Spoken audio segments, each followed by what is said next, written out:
Hello Besti, welcome to Bestcast. Oke, kita kembali lagi ke Bestcast yaitu Best Podcast. Sepertinya sudah lama kita tidak mengupload video Bestcast ya, karena adanya kesibukan dari Kominfo, terutama juga dari Best itu sendiri. Baik, hari ini kita kedatangan tamu yang terkece seulal bab, yang bisa dibilang terkenal lah di ulal bab. Karena beliau ini juga seorang yang penting di ulal bab. Masya Allah. Beliau itu ciri-cirinya ganteng, mapan, berduit, kaya, ganteng, apalagi ya, pokoknya ganteng lah, semuanya lah untuk beliau. Oke, kita sambut ini dia, Ustadz Muhammad Fahmi SAG. Halo Sauri. Assalamualaikum Ustadz. Assalamualaikum. Apa kabar Ustadz? Terima kasih Sauri. Alhamdulillah sehat. Oke Ustadz. Saya dengar-dengar Ustadz ini kepala boarding ya Ustadz? Bukan dengar-dengar loh, emang udah kepala boarding Oh, Sauri. emang kepala boarding? Iya. Oke Ustadz, langsung aja nih Ustadz ya. Latar belakang Ustadz sebelum masuk ke boarding itu apa Ustadz? Latar belakang di mana nih? Latar belakang sebelum masuk ke boarding Ustadz dari muda, dari Ustadz kecil lah. Oh. Jadi kalau kita berbicara soal latar belakang tentang keputusan, mengenai pembawaan, itu kan semua dipengaruhi oleh pengalaman dan latar Iya, belakang. betul Ustadz. Dan itu saya Ustadz di latar belakangi pernah menelan pendidikan di Gontor. Situ selama 10 tahun. 6 tahunnya itu SMP SMA di Gontor. Yes, Setelah yes, itu saya lanjutkan kuliah di Gontor juga selama 4 tahun. Walaupun ada kendala di situ, alhamdulillah kendala itu bisa saya lewatin lah. Ngomong-ngomong Ustadz jurusan apa ini Ustadz? Ustadz sarjana alam goib. Apa itu Ustadz? SAG itu sarjana alam goib. Ustadz ngambil jurusan ilmu Al-Quran dan tafsir. Oh, Al-Quran dan ilmu tafsir ya Ustadz? Ya. Itu contohnya tuh mendalami tentang apa itu Ustadz? Kalau ilmu Al-Quran dan tafsir ini kita mempelajari mengenai metode cara penafsiran dalam Al-Quran, Jadi kayak bagaimana ayat Al-Quran itu berbunyi, kita akan meneliti itu dari bahasanya, dari semantiknya, dari balagohnya, nahunya, maksudnya apa. Dan untuk menyimpulkan apa arti dari satu ayat Al-Quran itu juga harus didasari oleh ilmu-ilmu yang pengantar lainnya. Oh. Nah, kalau yang saya pelajari itu ada 10 ilmu. Apa aja itu Ustadz? Waduh, saya nggak hafal ya. Tapi yang saya paling tahu ini cuman nahwu, sorof, balagoh, bahasa Arab. Rata-rata yang berkaitan dengan ilmu bahasa Arab itu harus dikuasai. Baru bisa menyimpulkan arti dari tafsir. Baru bisa membuat tafsir. Oh ya Ustadz, ngomong-ngomong soal agama nih Ustadz. Kan Islam itu bersyariat hadis sama Al-Quran kan Ustadz? Ya. Terus kenapa bisa ada tafsir? Itu untuk apa Ustadz? Untuk di zaman ini Ustadz kira-kira? Menurut kamu gimana, Sorry? Kalau menurut saya sih penafsiran itu untuk pelajaran bagi yang orang-orang awam lah yang belum mengerti agama. Makanya ada 4 mazhab, 4 imam. Kalau menurut Ustadz? Jadi kalau tafsir di sini, tafsir itu kan ya sesuai dengan katanya ya, tafsir itu menafsirkan. Jadi semua semua kalimat, semua ayat Al-Quran itu mempunyai arti yang tersirat. Nah, tugasnya kan ada yang dijelaskan melalui hadis dan ada yang tidak dijelaskan di hadis. Oh. Nah, yang tidak dijelaskan di hadis itu dijelaskan melalui ilmu tafsir. Oh, didalami ya Ustadz? Ya, Biar didalami. lebih Contohnya jelas. apa ya? Contohnya misalkan yang arsy, kan ada kalimat Al-Quran itu, ada ayat Quran menjelaskan tentang arsy. Yes, Ustadz. Di situ kan ulama tafsir kan menjelaskan berbagai macam arti ya. Ada yang mengatakan arsy itu seperti tempat mimbar, ada yang arsy itu seperti ini dan seperti itu. Nah, jadi ya beraneka ragam juga, Tuh. Ngerti Ustadz. Oh ya Ustadz, ngomong-ngomong soal agama nih Ustadz. Kan bisa dibilang ilham tuh Islam itu inilah Ustadz, agama yang rasional ya Ustadz. Agama yang bisa dibilang masuk logika Ustadz. Ini saya pernah ada pertanyaan kayak gini Ustadz. Kan wanita kan menggunakan jilbab kan Ustadz. Di Arab tuh wanita menggunakan jilbab karena takut terkena debu, terkena sinar matahari. Sedangkan Indonesia subtropisnya kayak gini Ustadz. Nggak ada debu, nggak ada apa. Sedangkan di Arab sana ada badai pasir lah, bisa bilang sering. Itu menurut Ustadz kayak mana Ustadz? Kamu dengar yang mana pakai jilbab itu gara-gara pakai tropis itu, gara-gara debu dan lain-lain? Kalau itu biasanya pemikiran orang-orang sosialis Ustadz, orang-orang yang berlogika. Iya, kan, Ustadz? Masuk logika, Sosialis atau Ustadz? rasionalis? Sebenarnya bukan itu kan, di kita kan ada umat Islam kan diwajibkan yang perempuannya diwajibkan menggunakan jilbab kan memang itu termasuk syariat kan. Kenapa ya? Karena sudah dijelaskan kalau dari yang rambut seluruh tubuh wanita itu adalah aurat, bahkan suaranya aja aurat. Nah, kecuali muka sama telapak tangan, dan itu diwajibkan untuk menutupi gitu. Jadi nggak ada hubungan dengan nama iklim, tak ada hubungan. Cuman ya caranya Indonesia ini kan beda-beda. Kayak kita kan kayak kesannya menggampangkan sesuatu, menggampangkan syariat ya. Nggak, yang penting aku menggunakan jilbab. Yang penting aku menggunakan jilbab, menggunakan baju, nggak peduli jilbab aku semana. Kan yang ngatain sekarang kan the new rules. Kayak Bani Israel ya, Tat, mau mudahnya aja. Iya, the new rules. Kalau di asrama Ikhwan ada the nopals. Oh ya, Tat, ini ada lagi pertanyaan nih, Tat. Kan saya pernah dengar itu, Tat, yang ada yang mengatakan Allah tuh ada di mana-mana, Allah tuh ada di langit, Allah tuh ada di ruang dan waktu. Menurut Ustadz tuh Allah itu ada di mana, Tat? Menurut pemikiran sosialis kan ngomongnya kayak gitu, Tat. Kalau menurut Ustadz syariat Islam tuh kayak mana, Tat? Allah ada di mana ya? Allah di mana, sorry? Saya nggak tahu. Saya tetap percaya ya, Tat, iman. Kita juga meyakini Allah itu ada dekat kita. Itu kan sudah jelaskan di ayat Qur'annya kalau Allah itu dekat kan. Cuman untuk letaknya di mana, Ustaz rasa itu nggak perlu dipikirkan. Nah, karena apa? Karena ya kita dikunci oleh ayat Al-Qur'an yang berbunyi laisa kamitslihi syai'un. Di situ sudah dijelaskan Allah ini tidak menyerupai siapa-siapa. Dan di situ juga dikatakan kalau kita tuh tidak mempunyai hak untuk berpikir mengenai tentang wujud dan lain-lain tentang Allah. Ujung-ujungnya kalau kita berpikir atau gimana ya, meneliti tentang Allah, yang ada kita menjadi gila. Nah, karena yang kita teliti ini adalah metafisik, gitu loh. Tahu metafisik? Apa itu, Zat? Metafisik itu sesuatu yang tak nampak. Yang tidak nampak. Metafisik Allah, malaikat, jin, hal-hal yang berbau dengan goib itu namanya metafisik. Itu.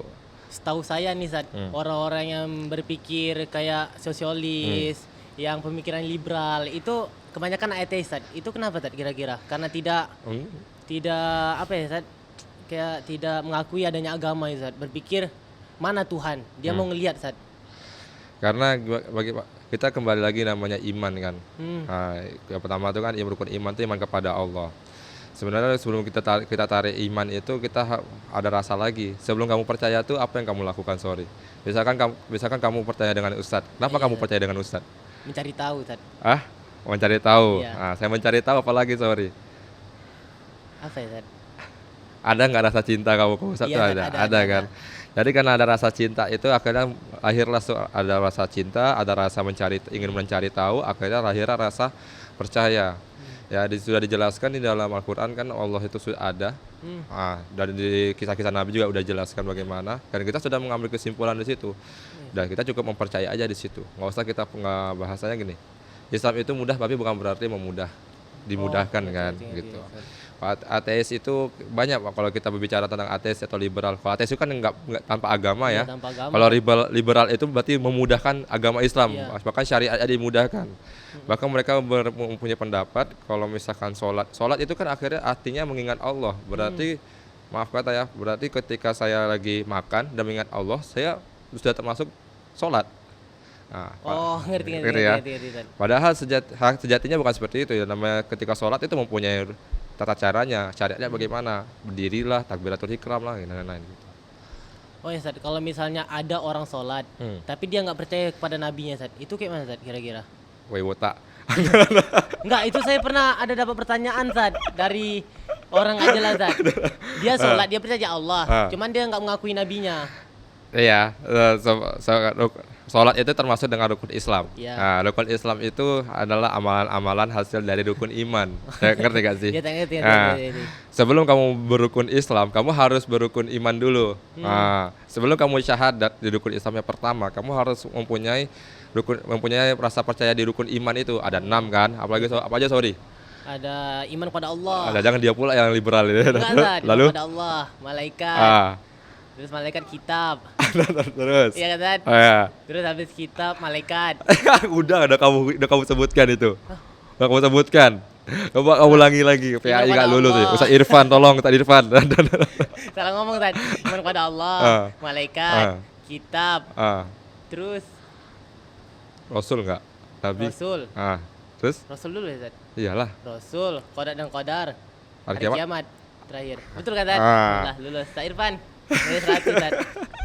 Nah, setelah kita sudah mempercayai 6 rukun Islam ini, baru kita melakukan yang namanya rukun Islam. Rukun Islamnya apa? Sorry. Rukun Islam itu syahadat. Syahadat itu ada berapa? Syahadat itu ada 2. Maka disebut syahadatain kan? Asyhadu alla ilaha illallah wa asyhadu anna muhammadar rasulullah. Ketika sudah mengucapkan syahadatain itu, baru setelah syahadat kedua apa? Syahadat pertama itu apa? Syahadat pertama itu kita kayak Syahadat kan? Iya, syahadat. Setelah rukun Islam yang pertama? rukun Islam yang pertama itu ada sholat.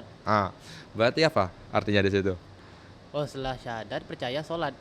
Setelah kamu mempercayai ada yang Allah dan ada yang Rasul dengan cara bersyahadat, baru kamu lakukan sholat. Berarti kalau kamu sholat dan tidak percaya dengan adanya Nabi, berarti kamu belum berislam. Oh, berarti itu sholatnya nggak betul, Ustaz. Ya, sholatnya nggak betul itu. Betul. Dan dari mana pula ada orang nggak percaya dengan Nabi kan? Bahasanya kita sudah dihadapkan dengan mukjizat Nabi Muhammad, yaitu Al-Quran. Masa kita udah nggak percaya lagi gitu? Dan kebenaran Al-Quran itu ya valid. Oke, satu pertanyaan lagi nih, Ustaz, mengenai syariat Islam.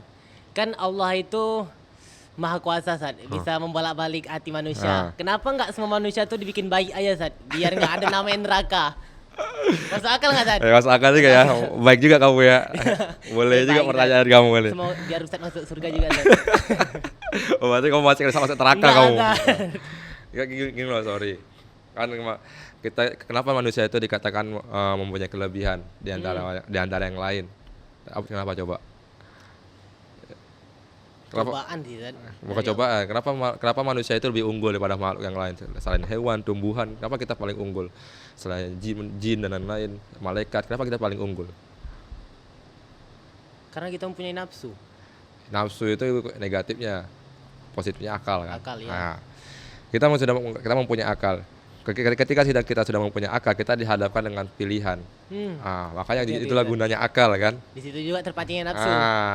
Dari situlah makanya makanya Allah itu sudah cinta dengan kita dengan cara memberikan nabi-nabi, mengutus nabi-nabinya, habis itu memberikan nabi terakhirnya adalah mukjizat sebagai pedoman kita, Al-Quran dan hadis. Sebagai contoh lah. Sebagai petunjuk juga Al-Quran itu kan dan hadis itu. Dan yang diberikan juga lah muncullah ulama-ulama juga kan, ulama-ulama akhirnya itu supaya apa? Supaya umat seperti kita nih yang belum pernah melihat nabi ini mempelajari bagaimana pelajaran masa lalu. Akhirnya ya sudah, dari situ kita belajar. Kalau pertanyaannya kalau kayak gitu ngapa kita hidup juga, sorry. Nggak ada tantangan juga sebenarnya kan. Nggak ada tantangan juga. Baik aja, mulus aja. Tapi kan dari situ kan ketika Allah sudah memberikan itu semua, akhirnya kita bisa memilih. Oh, Allah sudah memberikan kita pilihan nih. Berarti aku sudah memilih. Tapi kan kita semua kan rata-rata kalah dengan nafsu kan. Iya, karena nafsu itu nikmat kali, sorry. Anak muda sekarang udah hancur kali, Ustaz. Kamu hancur gak? Kamu hancur gak? Saya setengah-setengah. Setengah-setengah ya. Setengah-setengah. Semoga kita gak hancur. Nafsu itu kan bahasanya enak kali, mana ada nafsu yang gak enak kan. Dan kebaikan itu terasa nikmatnya itu setelah kita mengetahui arti dari kebaikan itu apa. Misalkan kita bersedekah, enak gak sih bersedekah? Awalnya pasti kayak habis nih, apa nih? Bersedekah tuh nggak enak kan? Iya. Kita ngasih 5.000 padahal kita butuh 5.000. tapi bukan itu yang kita incar. Yang kita incar kan hanya Allah kan, keriduan dari Allahnya, hak-hak dari Allah, itu yang kita incar. Itulah baru kita rasakan namanya kebaikan kan. Gitu. Oke, Ustaz. Di sini kan saya tahu juga Ustaz sebagai ketua boarding. Nah, itu dari awal tuh Ustaz kayak membuat peraturan tuh dari mana, Ustaz? Ustaz lihat dari mana ya, Ustaz? Bisa terjadinya peraturan sampai sekarang. Ustaz bangun. Pertama Ustaz mempunyai standar itu kan ada di Gontor itu kan, Ustaz bawa dari Gontor. Standar Ustaz tinggi.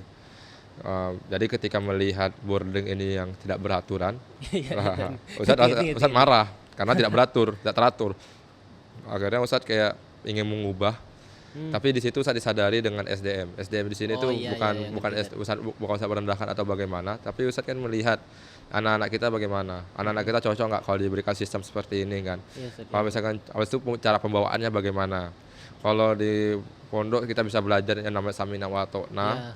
Kalau di sini kita nggak bisa samina wa ta'na. Bisa samina wa ta'na, tapi kita harus menjelaskan antum mengikuti aturan itu karena apa.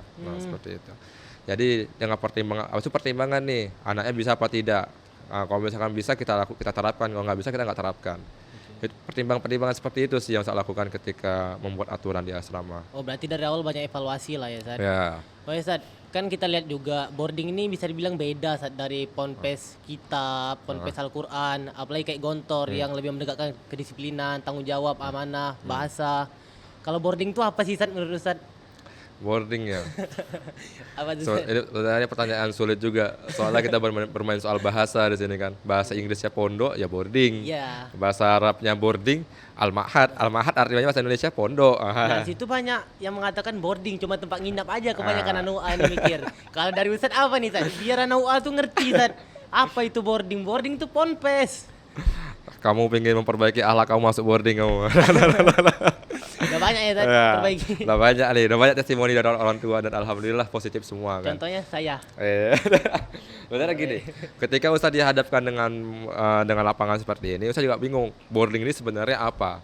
Tapi di sini Ustadz bakal menurut Ustadz ya, menurut pandangan Ustadz, boarding ini nggak sepenuhnya pondok, nggak sepenuhnya bebas juga.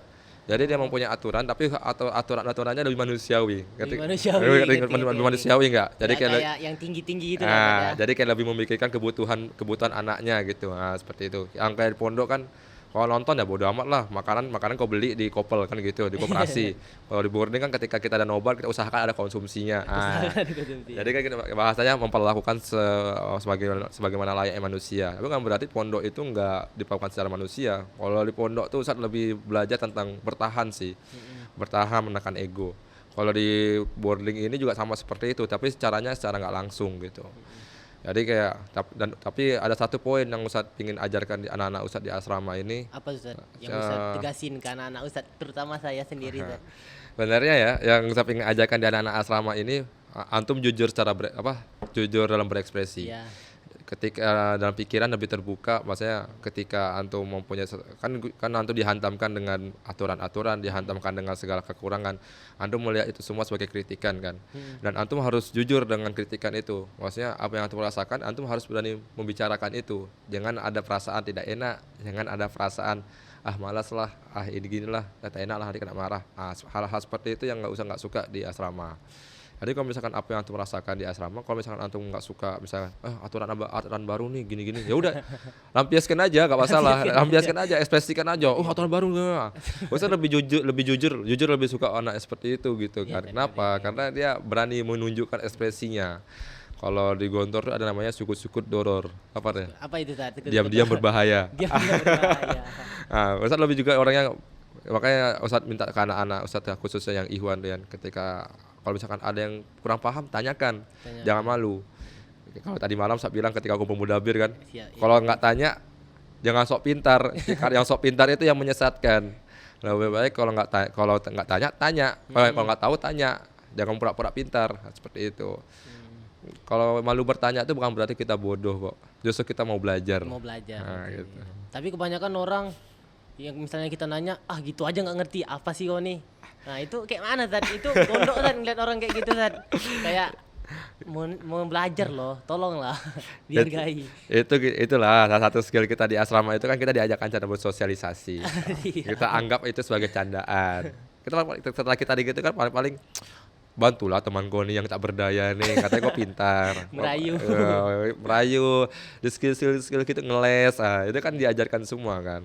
Jadi kan kalau kita ambil poinnya itu di Ulil Albab ini ada 2 poin yang diajarkan. Apa itu Zat? Dari Ulil Albab. Pendidikan dan pengajaran. Apa tuh pendidikan, sorry? Pendidikan itu apa ya Zat? Panjang Zat dijelasin Zat. Satu simpel aja itu, pendidikan itu pelajaran mengenai karakter. Ya, bagaimana karakter itu dibuat, bagaimana harus berbuat, bagaimana harus bersikap, itu namanya pendidikan. Ya, tentunya secara positif ya. Kalau pengajaran itu apa yang antum pelajari di kelas. Kayak akademis lah. Ya, akademis teori. Jadi kalau misalkan ada kalian anak-anak boarding nih, bersyukur nih, karena kalian sudah mendapatkan 2 poin dari Ulil Albab, pendidikan dan pengajaran. Jadi nggak sia-sia. Nggak lebih kan? Nggak lebih. Ada lebihnya kalau antum mau. Kalau antum malu-malu, udahlah. Kan kadang-kadang ada anak asrama nih, ketika ada kegiatan mereka malu untuk mencoba kan, takut salah. Benar kan anak-anak di umur kalian ini nggak boleh takut salah. Justru kalian itu harus berani salah di umur kalian. Harus berani salah, berani mencoba kegagalan. Ustaz. Biar kotak kegagalan kalian habis di sekarang. Daripada kalian takut mencoba, akhirnya coba di umur Ustadz 24, 25 dan gagal. Di situ mulai sakit hati. Di situ mulai kegagalannya. Karena ada yang bilang itu guru yang paling hebat itu adalah kegagalan. Iya, benar. Gagalan. Kenangan yang paling manis adalah pengalaman. Masuk kali tadi. Ini kurang kopi hitam nih. Ada senja.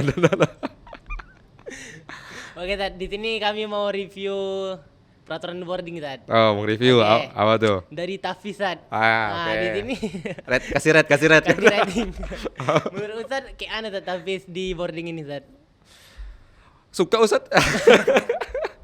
Tapi kayaknya anaknya nggak suka, Tad. Kalian tuh cari enaknya aja. Coba kalian bandingkan ya. Ingat waktu subuh itu muraqabah dengan subuh itu tahfiz. Subuh itu muraqabah, setelah muraqabah antum semua tidur. Jam 6, jam 7 baru bangun. Betul. Nah, coba sekarang kan subuh tahfiz apa yang terjadi? Akhirnya koridor tuh hidup. Ada yang sibuk mandi, ada yang sibuk makan, ada yang sibuk ngambil laptop. Yang enggak tahu diri tidur. Akhirnya terlambat dihukum ngeles. Gitu. Itu Ustaz kasih red tahfiz Ustaz subuh 10. 100/1000. Banyak kali tadi. Karena saya suka kali yang tahfiz subuh, saya suka kali. Oke, lanjut ke belajar malam, Zat. Itu kenapa bisa ada belajar malam, Zat? Kan dulunya nggak ada nih, Zat. Itu mencoba untuk ambis. Coba untuk ambis. Ustaz mencoba untuk ambis karena Ustaz sakit hati itu jujur-jujuran aja ya. Sakit hati itu ketika melihat angkatan 6. Angkatan 6. Aduh, angkatan 6 ini isinya orang-orang betina semua yang berdiri di panggung. Di mana jantan? Di marwah kalian sebagai anak laki-laki mana? Enggak ada yang berdiri di panggung. Memang Ustadz enggak memaksa untuk akademis. Tapi minimal kayak angkatan 5 gitu kan, ada 1 2 3 biji 4 5 orang. Angkatan 4 berjejer gitu. Apalagi eligible-nya, Tat. Rata-rata boarding, Tat. Aduh, bangga, Tat. Bangga terharu. Itu kayak adalah kalian joget baik terserah lah. Karena tak bangga di situ. Bangga. Jadi angkatan 5 ada bahasanya rasulan lah, utusan perwakilan. Ini angkatan 6 ini enggak ada sama sekali. Dari kan kita kan menjadikan itu evaluasi juga kan. Akhirnya kita adakan belajar malam.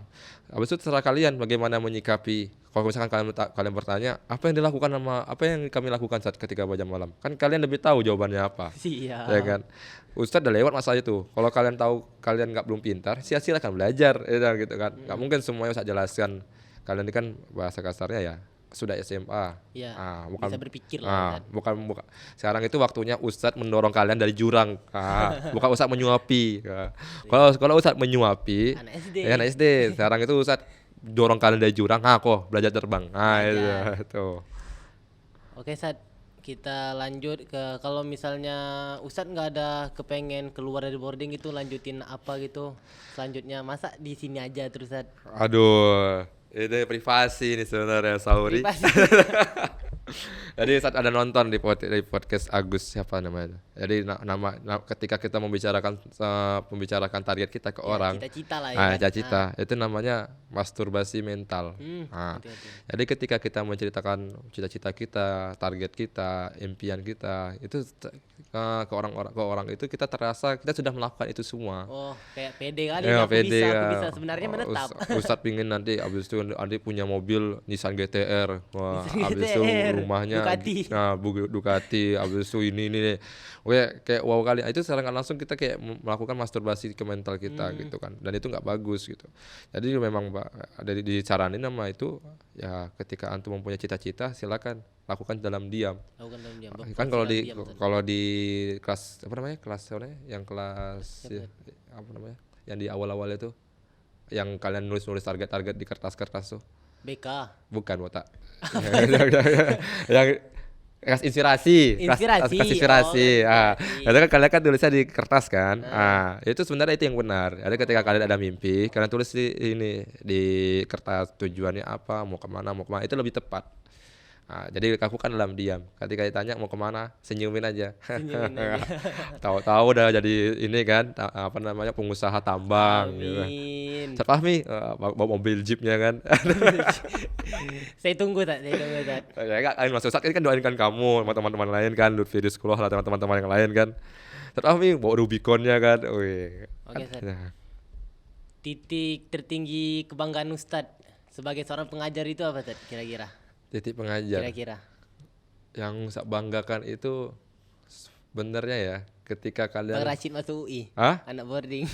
itu benar bangga tertinggi itu. Tertinggi Ustadz itu bahasanya gimana ya ngejelasinnya, sorry. Ketika kalian merasanya benar kalian betah di asrama, abis itu kalian berhasil mengambil sisi positif di asrama aja, itu sudah bahagia sekali gitu. Abis itu kayak kalian bisa mengambil mengambil segala aspek, habis itu kalian bisa berpendapat, habis itu Ustadz itu bukan bagaimana, tapi ketika kalian melawan ke Ustadz atau beradu pendapat dengan Ustadz nggak menyalahkan itu, soalnya kan itu memang kalian ada rasa-rasa menggebu-gebunya kan. Biar berani keluar lah opininya, gitu. Berani ngomong. Itu sebenarnya itu titik tertinggi Ustadz. Kalau misalkan kalian sebenarnya dapat mengekspresikan diri kalian, itulah titik tertinggi Ustadz. Ditambah paling bahagia yang ada ya yang kemarin angkatan 4 itu yang eligible itu. Siap. Itu udah bangga kali itu hidung Ustadz udah gini-gini Ustadz, hidung Ustadz ngopis. Udah berhasil kan kayak bahasanya gimana ya? Ya senang lah. Pasti. Bahasanya mereka dengan lingkungan seperti itu, mereka digodo-godo dari angkatan kedua, aturannya bagaimana, ini bagaimana, mereka bisa bertahan, tapi mereka nggak mengambil negatifnya, tetap belajar akhirnya berhasil. Terus berkembang lah ya. Terus berkembang. Benar itu sih. Kalau ditanya lebih milih akademis atau tidak, Ustaz lebih milih ya pengalaman sih sebenarnya. Pengalaman berarti lebih ke lapangan ya Tad. Lapangan. Oh ngomong-ngomong tentang lapangan nih Tad. Ustaz ada pengalaman nggak tentang lapangan menurut Ustaz? Ya lapangan hijau tuh. Nggak, itu beda Tad. Itu pusal kita. Oh Ustaz, kalau mengenai tentang lapangan sebenarnya Ustaz nggak ada ini sih, nggak ada pengalaman. Cuman di pondok itu kan Ustaz diwajibkan untuk mengikuti. Contohnya kayak kegiatan drama arena, kegiatan panggung gembira. Kita kan dipaksa untuk mengikut kegiatan itu kan. Usah ngangkat bambu, usah ngangkat taman. Bambu itu gede loh, gila kali itu, besar gitu. Itu ngangkat itu. Abis itu waktu panggung gembira itu, Ustadz 2 malam tuh nggak tidur. Jadi kalau misalkan 1 detik aja Ustadz nggak berpikir, Ustadz tidur. Nggak berdiri gini. Kecapean ya Tad. Kecapean. Ya. Itu panggung gembira. Tapi kayak hal-hal seperti itu rupanya dulu kan nggak muslim kita itu nggak dijelaskan apa manfaatnya. Habis itu apa akibatnya, itu nggak dijelaskan, cuman lakukan dan kamu berpikir sendirilah bagaimana. Terbentur. Akhirnya itu yang saya lakukan di asrama sekarang. Tapi di sini kan Ustaz bukan menyuruh kalian kan dengan ada alasan, silakan ini, nanti kamu seperti ini loh, nah kayak gitu. Nah saat anak muda sekarang kan mikirnya ngapain sih sibuk-sibuk, ngapain sih ini, ngapain nyari pengalaman, apa sih ujung-ujungnya nanti kita sukses juga kok. Itu menurut Ustaz kayak mana Ustaz? Kalau orang-orang nggak mau sibuk Ustaz, nggak tahu artinya pengalaman tuh Ustaz. Itu banyak kan anak muda zaman sekarang kayak gitu Ustaz. Itu kita tanyain dulu, sorry, itu ada privilege yang ada dari orang tuanya. Oh, tahu-tahu orang yang ngomong kayak gitu kan privilege, ada privilege orang tua atau bagaimana. Tapi di sini bukan maksud yang menyinggung ya. Tapi kan kita kan untuk anak muda kan memang waktu-waktunya untuk ya mencoba. Waktu yang untuk mencoba, mencari, habis itu menemukan. Kalian tuh bersyukur ketika kelas 12 diarahkan. Kamu tes psikologi, oh sorry kamu cocok dari psikolog, kamu cocok dari ini saja ini. Kamu beruntung. Kalau Ustadz di pondok dulu, Ustadz nggak ada diarahkan. Jadi ketika di kelas 12 Ustadz langsung dibacakan pengabdiannya di mana.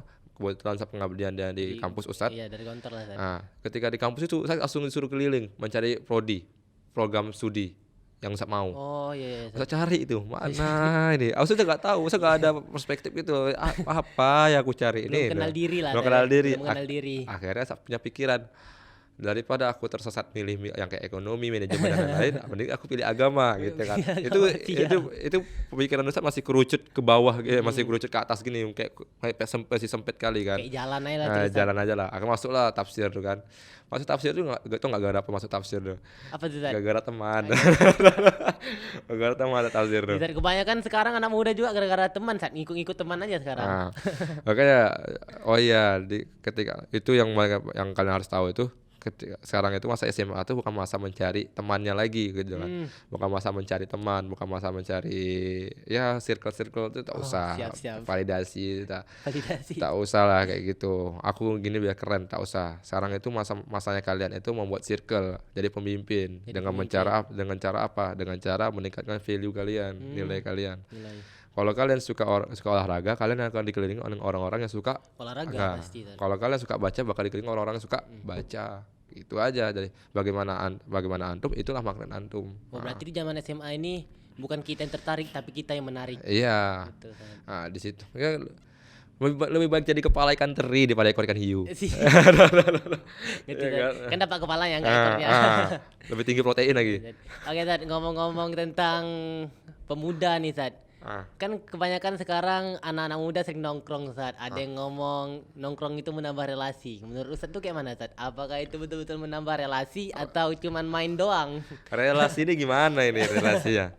Kalau kalian nongkrong habis itu berbicara tentang keluh kesah kalian. Aku di sekolah gini, woi guru, woi ustadz ini gini. Woi forward gitu kan. Ngabisin waktu. Kalian itu nggak bakal merubah orang kalau kalian nggak ngomong di depannya gitu kan bahasanya. Kalau kalian nggak suka, belajarlah mengkritik. Nah, dengan menyampaikan pikiran kalian. Sorry, Ustaz nggak suka sama kamu ketika kamu seperti ini. Kamu tahu kesalahan kamu, beda. Nah, beda halnya dengan Ustaz ngomong di belakang kamu. Kan kamu nggak tahu kesalahan kamu bagaimana. Tahu, saya jalanin aja. Ini diri saya. Nah, itulah kesalahan. Rata-rata kan anak-anak sekarang kan nongkrongnya kan untuk membahas hal-hal receh seperti itu. Nah, beda dengan nongkrong yang relasi. Nongkrong relasi itu misalkan Ustaz bestie dengan kamu. Ustaz mempunyai teman Lutfi di sekolah. Ustaz ajak kamu.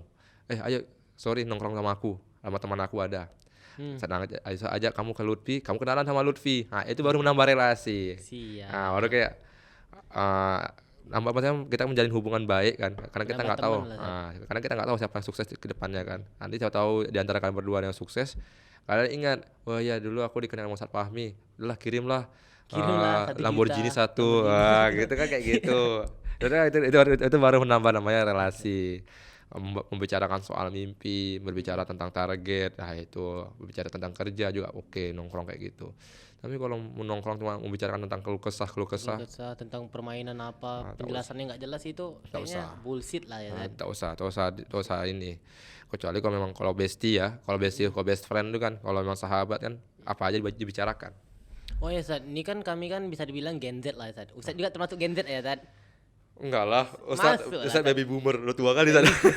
Kita termasuk Gen Z, kan banyak yang bilang juga, orang-orang besar banyak bilang kalau Gen Z itu etos kerjanya tuh nggak betul, terus banyak mental health. Makanya sekarang saya nggak yakin mental illness. Saya nggak yakin Zat menuju Indonesia emas kalau kayak gini, Zat. Menurut Zat kayak mana, Zat? Katanya kan Indonesia emas. Nama Gen Z itu, penyakitnya Gen Z itu terlalu banyak drama. Itu aja udah cukup aja di situ poinnya. Kenapa dia bisa mental illness? Karena dia banyak drama. Kenapa dia etos kerja dia kurang? Karena dia banyak drama. Ketika dia misalkan kamu lagi baring, suruh kamu angkat galon.